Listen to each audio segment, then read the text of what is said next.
Hello everybody, it's been a while since my last video, but that's just because I've been dealing with a couple things. I was moving, I'm in a new apartment, I have a new internet connection, same computer and everything like that.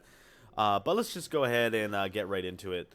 So right here we have update 25.6.0 with augment tweaks. That's what this video is going to be about, just reading up on some of the augment changes. We're not going to go over the old ones too much, just over the new effects. I am also sick, so if I cough or anything, I apologize for blasting your ears out. So if we look at the augment changes, basically there's gonna be some new loading screens for loadouts and stuff like that. You're gonna be able to select them for like the icons and stuff using your glyphs, which is cool. This was showcased in one of the previous dev streams. They basically didn't take away anything of the augments. They just like added stuff to them. Okay. Um, they're still gonna most likely be working on some more, but this is what they're implementing as of now. Keep in mind that Warframe is constantly evolving and changing, so the meta is always changing. Blah blah blah. So, using these new augments, you may be able to utilize those to change up your builds. So we're just going to read them and go over it and what my summary is of each one, and I'll do it real quick each. So hysterical assault. Let invulnerability linger for half a second when aiming to prevent being downed immediately in high damage areas. So basically, let invulnerability linger for half a second. Okay, while aiming. This shit doesn't matter, and increase range. Cool. Rising Storm. Attacks by clones will raise the combat counter. Great. Include a passive benefit to extend combo counter by a duration. Okay. So basically, Rising Storm's Blade Storm Augment got buffed. You'll do more damage. That's what that means. Titanic Rumbler. Increase damage and speed, and re-triggering it will activate a taunt. So if you feel like being tanky and you want to be able to summon a big boy, then you basically can do that. Okay. Of course, this isn't really something that you use endgame. It's more like a defense or protect sort of guy, or even maybe when you're with like new players. Hollowed Eruption. It adds 100% to the duration. That is pretty much insane. I don't know what the heck I just did here. I did my bad. I clicked that for the quote or whatever. Always applies radiation status on detonation. Very good. So basically, this means longer and 100% radiation. So you can play around with the builds like that. Furious Javelin, increase duration and damage on the buff. I see no problem with that. That sounds great. Just more damage. Tidal impunity. Increase the duration of the immunity buff. All right. Include a passive. This is for magnetized discharge for mag. Include a passive benefit that increases power range for this ability only. Um, yeah, like that's all right. It just means more power range. So cool. All right. Muzzle flash. This is for Mesa. For kills by the player, self or ally, with shooting gallery activated, generate a blinding AoE when a threshold is met. Okay, so before it used to disarm, if I remember it correctly, and now shooting gallery will also do blinding AOE's.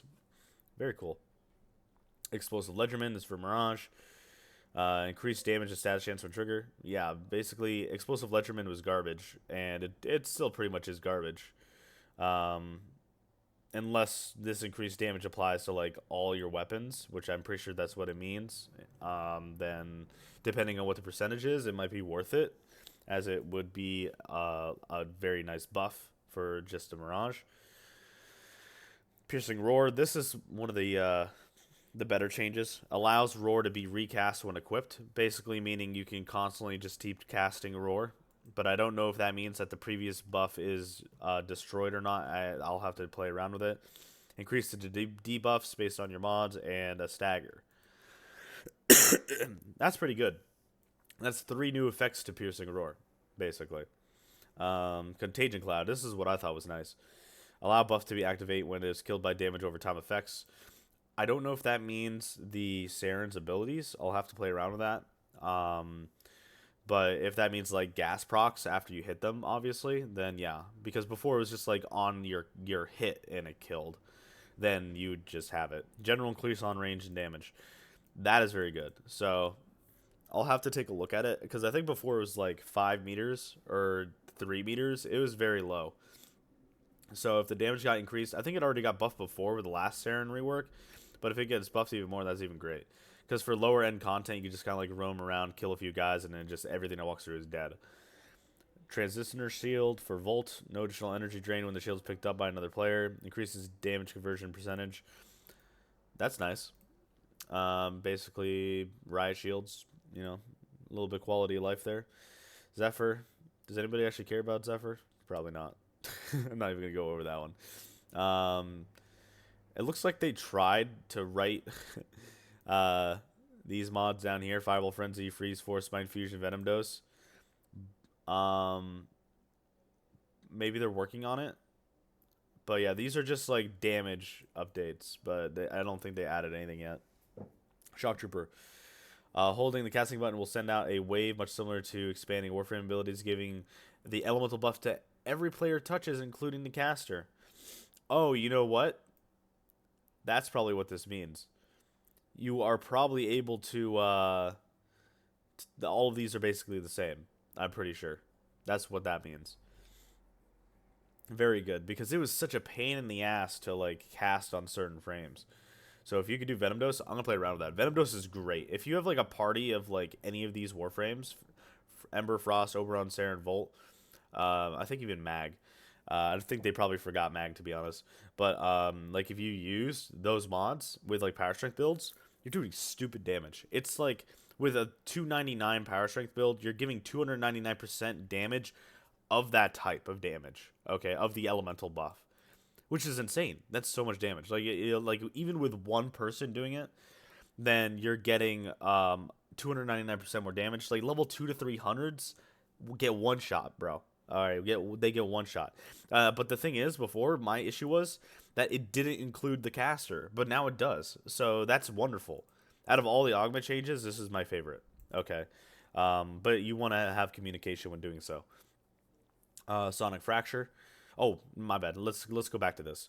So if you're playing with new players, like if you really want to have them make them have a good experience in the game, you want to bring a frame that could buff them to an extent, so that way they could actually go to end game content and not feel like fucking useless.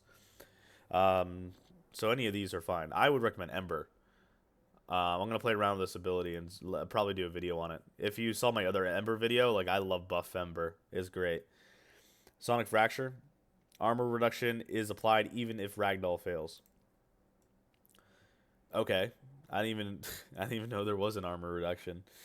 Smoke Shadow. Increased range. Great. Because that range was garbage before. Piercing Navigator. Add 3-meter punch through to projectile. Ooh. It had punch through before, but they added another 3 meters. Very nice. Let's see.